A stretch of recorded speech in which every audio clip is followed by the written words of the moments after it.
si on y va avec une première question. Donc, Oui. on voit en ce moment qu'à l'Assemblée nationale, on a atteint une forme de parité. Mais en tant que femme en politique, est-ce que vous diriez qu'il y a encore du chemin à faire pour les femmes en politique, puis que les femmes en politique sont confrontées à certains obstacles Mhm. encore à ce jour? En effet, cette législature, on a plus de femmes que jamais dans l'histoire du Québec au Parlement, mais il y a encore des défis, puis il y a encore du travail à faire. Entre autres, pour assurer la parité, là, il y a des groupes qui nous proposent d'aller vers une loi, par exemple, pour instaurer la parité parlementaire, donc vraiment s'engager autant dans la représentation, dans le nombre des candidats et candidates, que lorsqu'il y a, par exemple, des cabinets qui sont formés. Ça, c'est encore une chose qu'il faut l'établir comme culture. Ça ne va pas juste arriver parce que un parti ou un autre l'a décidé. Là, ça va plus loin. Mais il y a plusieurs défis, je pense, comme femme, d'être en politique. D'abord, je suis contente de voir au Québec des femmes de la diversité, des femmes qui viennent de différents milieux qui se sont lancées en politique. Et je m'inclus dans cet héritage-là. Mais à chaque fois, on se rend compte que la voix des femmes doit encore être toujours plus entendue. Il y a plus de travail à faire aussi pour assurer notre légitimité, pour faire notre place. Puis je pense qu'il y a encore ce travail-là à faire. Puis de l'autre côté, ben les femmes, c'est prouvé nous sommes victimes plus que nos collègues hommes d'attaques sur les réseaux sociaux, d'attaques aussi sur notre dignité, sur notre légitimité. Fait que il y a tout ce travail-là, je pense, à faire aussi sur la violence envers les femmes, mais aussi tout type de violence puis des attaques qu'on reçoit, que ce soit par exemple verbales ou dans les réseaux sociaux. Ouais. Puis est-ce que vous pensez qu'avec la polarisation croissante en ce moment qu'on voit partout dans le monde, Mm-hmm. cette violence envers les femmes est beaucoup plus intense qu'elle l'a été? Moi, ce que je vois, c'est malheureusement une montée d'une vision masculiniste. On voit la montée des mouvements qui veulent ramener la femme à la maison, qui veulent nous ramener en arrière. Je pense qu'il y a un combat collectif à faire envers ces mouvements-là qu'on est en train d'importer là, des États-Unis, où ce qu'on a vu les résultats, donc des reculs, c'est pas seulement culturel, c'est parce que ces paroles-là, ces messages-là, ils ont un impact après dans les politiques publiques. C'est le recul du droit à l'avortement, c'est le recul du droit des femmes envers leur corps. Et je pense qu'ici, on doit être un rempart. Le Québec doit être un rempart à ça parce que si on laisse faire, si on laisse passer des commentaires déplacés, après ça, c'est des commentaires haineux, puis les commentaires haineux vont amener des reculs ici, puis je pense qu'on va être fiers comme Québécoises, qu'on s'est tellement battus pour que nos droits, surtout le droit de décider pour notre corps, soient respectés, que ces droits-là sont aussi fragiles, de comprendre qu'ils sont aussi fragiles, puis je pense que comme femme en politique, pour moi, c'est un devoir de continuer à me battre pour ça. Ouais. Et là, vous avez parlé des États-Unis. Est-ce que vous pensez que lors des élections provinciales en 2026, la période électorale va être similaire à celle des États-Unis, vous pensez? Je le souhaite pas. On va dire la première chose qu'on veut, qu'on le souhaite pas. J'ai pas la boule de cristal pour savoir où est-ce qu'on va être. Ce qui me préoccupe, puis je pense que ça va être la préoccupation de tous les partis à l'Assemblée nationale, mais surtout les partis progressistes, et je m'inclus, je suis une femme des gauches, c'est qu'il faut qu'on s'attaque beaucoup plus au coût de la vie puis à l'hausse des inégalités. Parce qu'en ce moment, les jeunes se sentent abandonnés.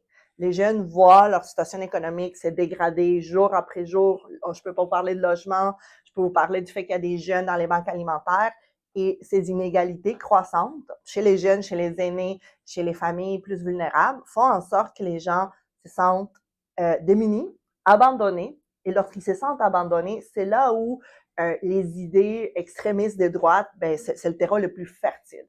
C'est le terrain le plus fertile parce que les ultra-conservateurs vont dire on le sait bien pourquoi tu vis cette situation de précarité, c'est la faute aux immigrants, c'est la faute aux écolos, c'est la faute aux autres, puis ça nous divise. Puis je pense que moi, ce que je souhaite, que l'élection 2026 soit un moment vraiment pour parler de les conditions matérielles, les conditions de vie des gens, parce que si on ne s'attaque pas à ça, là, on va voir une polarisation encore plus grande. Et c'est pas pour rien qu'on voit la montée, par exemple, du conservatisme chez les jeunes, parce que les jeunes se sentent abandonnés, même comme progressistes, puis comme femmes des gauches, puis les personnes qui sont impliquées, on doit s'attaquer à ça. C'est la racine du problème, c'est les inégalités au niveau du logement, au niveau du salaire, au niveau de l'accès à la sécurité alimentaire. Et selon vous, qu'est-ce qu'on pourrait faire maintenant avec les moyens qu'on a pour éviter, pour freiner cette polarisation lors des élections de 2026? Dans les moyens qu'on a, je pense que déjà, ce que vous faites aujourd'hui, de parler des politiques, de rencontrer des gens, puis le vulgariser, je pense que c'est super important. Deux, je pense qu'on a un devoir d'être à l'écoute aussi. Moi, je le vois dans les débats qu'on a dans les réseaux sociaux, puis que ce qu'on partage. Des fois, tout est noir et blanc. Puis c'est vrai qu'on ne doit pas laisser faire, qu'on ne doit pas laisser passer des commentaires haineux, puis des choses qui sont remplies de violence. Ceci étant dit, il faut être capable d'étendre la main envers les gens qui souffrent, envers les gens vulnérables, envers les gens qui voient leur situation économique se détériorer. Il faut qu'on soit capable de se parler puis se battre ensemble.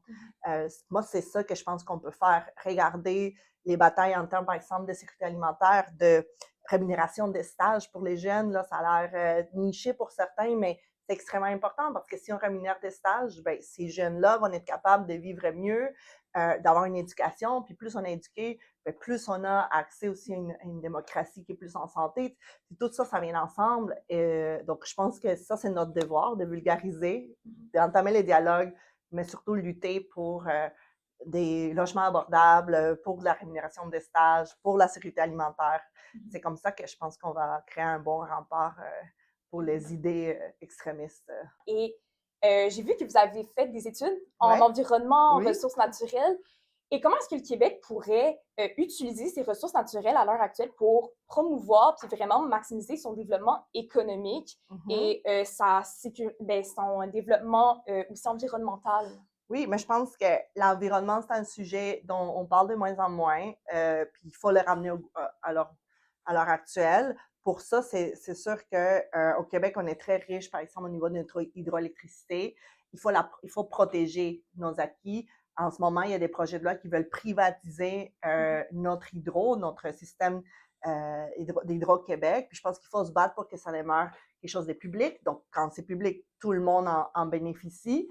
Et en ce qui concerne, par exemple, nos ressources naturelles, c'est ce qu'on a vu dans la dernière année, par exemple, avec Nordvolt, c'est que des fois, certaines politiques veulent attirer des grandes multinationales étrangères pour faire de l'argent, mais on se rend pas compte qu'ici même, on pourrait faire autrement, puis créer une chaîne locale à peut-être une plus petite échelle, mais qui valorise nos ressources naturelles, mais surtout qui a une vision de les répartir, que ce soit par des entreprises québécoises ou la place aussi. Et ça, on parle très peu de ce qu'on appelle l'économie sociale, c'est-à-dire des OBNL, des coopératives qui peuvent émerger à une échelle convenable.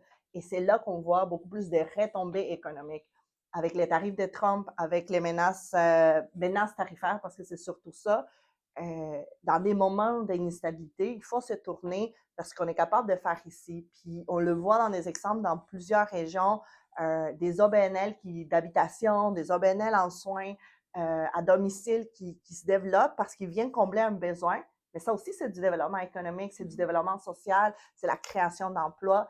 Puis je pense qu'on est capable de le faire au Québec. On a autant la connaissance, le savoir-faire que les institutions pour le faire. Que vous avez parlé des jeunes. Lors des élections de 2026, comment est-ce qu'on peut concrètement plus intégrer le discours des jeunes dans les élections qui s'en viennent? C'est une excellente question. Moi, je sens que la jeunesse, il ne faut pas l'abandonner. Il faut que ça soit écouté. Moi, je porte le dossier jeunesse, puis c'est quelque chose qui me tient beaucoup à cœur. Pour écouter les jeunes, il faut regarder c'est quoi leurs préoccupations. C'est les coûts de la vie. C'est avoir un logement abordable. C'est être capable d'aller aux études sans s'endetter, d'être capable de sortir de là, puis commencer une vie, de rêver, puis c'est bien, avoir une propriété un jour, c'est normal. Et ça, il faut l'écouter. Puis quand on écoute ça, ben ça veut dire qu'il va falloir une meilleure redistribution des richesses. Il faut s'attaquer, pardon, il faut avoir une meilleure redistribution de richesses, comme je disais, puis il faut s'attaquer aux inégalités. Donc, il faut mettre plus d'argent dans le développement du logement social, du logement abordable quand c'est possible. Puis, de l'autre côté, mais il faut comprendre que, ça c'est normal, là, l'argent, il doit venir de quelque part. Et une chose qu'on voit au Québec, c'est que pendant que notre jeunesse, nos familles vulnérables sont en train de s'appauvrir ou leur situation empire, bien, on a les milliardaires qui augmentent leur richesse de 46% juste dans les dernières 6 ans. Moi, je ne connais pas un salaire qui a augmenté de 46% dans les dernières 6 ans, même pas dans la fonction publique. Fait que quand on voit ces inégalités accroître, mais on peut demander une contribution supplémentaire à ces personnes qui sont ultra riches. Là. C'est pas monsieur, madame, tout le monde. Là. Des gens qui ont 1 milliard et plus en actifs et qui échappent à une taxation, une fiscalité plus juste. Ça, c'est une façon de redistribuer la richesse. Aller chercher, par exemple, une contribution volontaire qui vient nous aider avec nos services publics, qui vient nous aider avec l'éducation, qui vient nous aider avec le développement du logement. Moi, c'est quelque chose qui me tient beaucoup à cœur. Puis ça, c'est une façon pour moi, de proposer des choses que les jeunes se reconnaissent. Parce que oui, c'est vrai, ils voient les inégalités, ils voient qu'est-ce que leurs parents, leurs grands-parents étaient capables de faire, puis qu'eux, ils ne vont pas être capables de faire.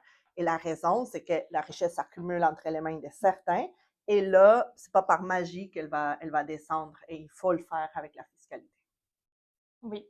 Et comme dernière question, si vous aviez un message à transmettre à la jeunesse, là, ça serait quoi directement? Un message.